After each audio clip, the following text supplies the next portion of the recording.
je m'appelle Cécile Pichon, je travaille à l'ENSAM depuis 2 ans maintenant. Donc, je suis ingénieure pédagogique multimédia. Je m'occupe notamment de l'accompagnement des enseignants-chercheurs à la pédagogie et plus particulièrement au numérique. À l'origine, des expérimentations ont été mises en place dans le cadre d'un projet qui s'appelait BYOD, Bring Your Own Device. Et donc, dans le cadre de ce projet-là, on a testé plusieurs solutions d'interaction en classe. Et on avait retenu une à l'époque qui finalement ne nous a pas convaincus. Et du coup, nous avons été contactés par Booklab qui nous a présenté cette solution. Et nous l'avons trouvée très intéressante, qu'elle a apporté beaucoup plus de fonctionnalités en fait que celle que nous avions retenues auparavant. Et du coup, nous sommes décidés à rentrer dans l'aventure Booklab. Après une année d'utilisation de Booklab, donc on en a été très satisfait et donc on a voulu continuer à déployer la solution. Alors tout d'abord parce que les enseignants qui l'utilisent en parlent autour d'eux, donc ils en ont parlé à d'autres enseignants, du coup moi j'ai de plus en plus de demandes vis-à-vis de ça. Donc le bouche à oreille, voilà. Mais surtout parce qu'on en a profité en fait pour l'utiliser dans des événements, notamment je pense au séminaire pédagogique national que nous organisons chaque année, où justement nous avons utilisé Booklab pour faire des restitutions, des ateliers qui ont eu lieu pendant ce séminaire. Et du coup beaucoup d'enseignants ont expérimenté la solution. Et se sont dit, tiens, pourquoi je ne pourrais pas en profiter et essayer éventuellement de l'utiliser pendant les cours.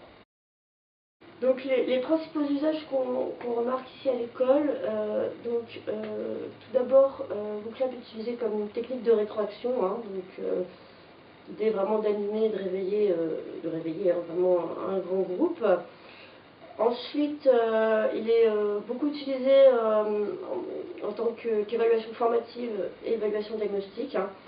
Donc très souvent, les enseignants lancent des QCM rapides en début de cours pour s'assurer que les étudiants ont bien assimilé les notions vues au cours précédent. Ou alors en fin de séance pour mettre en application ce qu'ils ont vu dans la séance. Parfois, certains utilisent également le sondage rapide pour identifier et éliminer les idées fausses, tangentes ou de préconceptions que peuvent avoir par exemple les étudiants sur tel ou tel concept. Je pense que ça améliore réellement le climat de la classe. Les étudiants sont plus motivés, plus contents, sont réellement plus actifs pendant le cours, ils ne sont plus en train de dormir, on va dire, pendant un amphi. Et ça se voit quand on assiste, moi pour ma part j'ai assisté à des amphis où les solutions d'interaction étaient utilisées, et c'est vrai que les étudiants, dès qu'un coup est lancé, lèvent la tête, ça les réveille réellement. Donc ça c'est du côté surtout étudiant. Du côté de l'enseignant, je pense que ça leur procure un plaisir en fait dans le renouvellement de leur pratique pédagogique sans pour autant que ce soit quelque chose d'extrêmement compliqué à mettre en place. Le conseil que je pourrais donner à un enseignant qui souhaite utiliser Booklab, c'est tout d'abord d'effectuer des tests avec ses étudiants. Et surtout, je pense une chose très importante, de prévenir déjà dans un premier temps les étudiants